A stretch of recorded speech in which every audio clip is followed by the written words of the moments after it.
നമസ്കാരം, ഞാൻ Seema G Nair. International facilities management പഠിപ്പിക്കുന്ന ഒരു അക്കാഡമി ഉദ്ഘാടനം ചെയ്യപ്പെട്ടു കഴിഞ്ഞു. സൗത്ത് കളമശ്ശേരിയിലാണ് ഈ അക്കാഡമി ഉള്ളത്. ഇത് കേൾക്കേണ്ടത് കുഞ്ഞുങ്ങളുടെ മാതാപിതാക്കളാണ്. കാരണം നമ്മൾ പഠിക്കുമ്പോൾ എന്തെങ്കിലും പഠിച്ചിട്ട് കാര്യമില്ല എന്നുള്ളത് എനിക്ക് മനസ്സിലാക്കാൻ സാധിച്ചത് അത് ഗീതയിൽ നിന്നുമാണ്. എനിക്ക് ഏറ്റവും വേണ്ടപ്പെട്ട ആളാണ് ഗീത. അപ്പോൾ ഞാൻ ഗീതയോട് ചോദിച്ചു എന്താണ് ഈ ഫെസിലിറ്റി മാനേജ്മെന്റ് എന്നുള്ളത്. ഗീത എന്റെ സംശയങ്ങളൊക്കെ തീർത്തു തന്നു. പക്ഷെ എനിക്കത് സംശയം തീർത്തിട്ട് കാര്യമില്ല. ഇവിടെ പഠിക്കാൻ വരേണ്ട ഒരുപാട് കുഞ്ഞുങ്ങളുണ്ട്, അവരുടെ മാതാപിതാക്കളുണ്ട്. അവർക്കാണ് ശരിക്കും സംശയം നമ്മൾ തീർത്ത് കൊടുക്കേണ്ടുന്നത്. ഗീത, എന്താണ് ഈ നമ്മൾ എന്തെങ്കിലും പഠിച്ചിട്ട് കാര്യമില്ല, ഫെസിലിറ്റീസ് മാനേജ്മെന്റ് തന്നെ പഠിക്കണമെന്ന് പറയാനുള്ള കാരണം എന്താണ്? ഏറ്റവും കൂടുതൽ ഇപ്പൊ തൊഴിലുള്ള ഒരു ബേസ്മെന്റ് എന്ന് പറയുന്നത് ഫെസിലിറ്റീസ് മാനേജ്മെന്റ് ആണ്. അപ്പൊ ആൾക്കാർക്ക് അതിനെക്കുറിച്ച് ഒരു നോളജ് ഇല്ല. സ്പെഷ്യലി നമ്മുടെ കേരളത്തിലുള്ള ഒരാൾക്കാർക്കും ഈ ഫെസിലിറ്റീസ് മാനേജ്മെന്റ് എന്താണെന്ന് ആർക്കും അറിയത്തില്ല.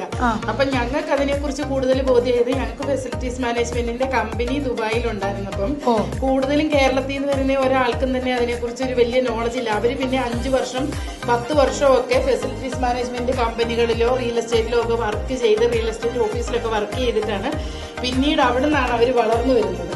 അപ്പം നമുക്കുള്ളവരെന്ന് പറഞ്ഞാൽ സാധാരണ ഒരു കമ്പനിയെ വെച്ച് നോക്കുമ്പോൾ ഫെസിലിറ്റീസ് മാനേജ്മെന്റ് ഡിവിഷനിലോട്ട് മാറുമ്പോൾ അവർക്ക് സാലറി കൂടുതലുണ്ടാവും. ഒരു എഞ്ചിനീയർ ആയാലും BBA ഒക്കെ കഴിഞ്ഞ സ്റ്റുഡൻസ് ആയാലും.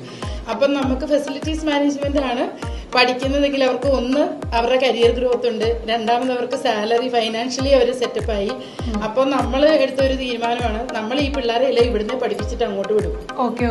എവിടെയായാലും, അതായത് നമ്മുടെ ഇന്ത്യയിലും ഇപ്പൊ അതിന് നല്ല സ്കോപ്പ് കൂടി വരുവാണ്. ഇപ്പൊ കുറച്ച് ലെവല് കുറവ് ഈ കേരളത്തിലാണെന്നേ ഉള്ളൂ. നോർത്ത് ഇന്ത്യയിലൊക്കെ ആണെങ്കിലും എവിടെയൊക്കെ ബിൽഡിംഗ് ഉണ്ടോ അവിടെയൊക്കെ ഫെസിലിറ്റീസ് മാനേജ്മെന്റ് വേണം. അതല്ല, അപ്പൊ നമ്മൾ ഈ ഫെസിലിറ്റീസ് മാനേജ്മെന്റ് പഠിക്കുന്നത് ഏത് കഴിഞ്ഞിട്ടാണ്? നമ്മുടെ വിദ്യാഭ്യാസം +2 കഴിഞ്ഞിട്ടാണോ, ഡിഗ്രി കഴിഞ്ഞിട്ടാണോ, എങ്ങനെയത്? ഡിഗ്രി കഴിഞ്ഞവർക്ക് പഠിക്കാൻ പറ്റത്തുള്ളൂ. നമുക്ക് +2 കഴിഞ്ഞവർക്ക് പറ്റില്ല. +2 കഴിഞ്ഞവർക്ക് ഒന്നുകിൽ +2 കഴിഞ്ഞവർക്ക് പഠിക്കാം. പക്ഷെ അവർക്ക് കൺസ്ട്രക്ഷൻ കമ്പനികളിൽ വർക്ക് ചെയ്ത് കുറഞ്ഞത് ഒരു 5 വർഷത്തെ എക്സ്പീരിയൻസ് ഉണ്ടെങ്കിൽ എന്നാലേ അവർക്ക് ഇത് പഠിച്ചെടുക്കാൻ പറ്റത്തുള്ളൂ. അല്ലെങ്കിൽ അവർക്കത് ബുദ്ധിമുട്ടാവും.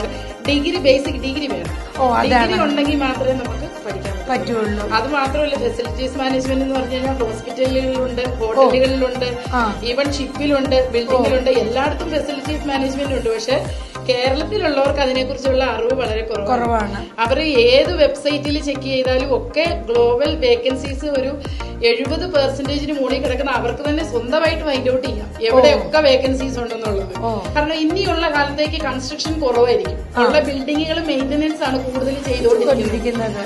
അപ്പൊ എനിക്ക് എന്താണെങ്കിലും മനസ്സിലായി, നിങ്ങൾക്കും ഇത് കേട്ട നിങ്ങൾക്കും ഇത് മനസ്സിലായെന്ന് ഞാൻ വിശ്വസിക്കുന്നു. അപ്പൊ തീർച്ചയായിട്ടും നല്ലൊരു ജോലി നേടാനും നല്ലൊരു സാലറി കിട്ടാനും നിങ്ങളെ തീർച്ചയായിട്ടും നമ്മുടെ ഡിഗ്രി കഴിഞ്ഞ കുട്ടികൾ ഫെസിലിറ്റീസ് മാനേജ്മെന്റ് പഠിക്കുന്നത് നല്ലതാണ്. തീർച്ചയായിട്ടും നിങ്ങൾക്ക് ഈ സ്ഥാപനവുമായി ബന്ധപ്പെടാവുന്നതാണ്. ഇതിന്റെ ഡീറ്റെയിൽസ് എല്ലാം താഴെ കൊടുക്കുന്നതായിരിക്കും.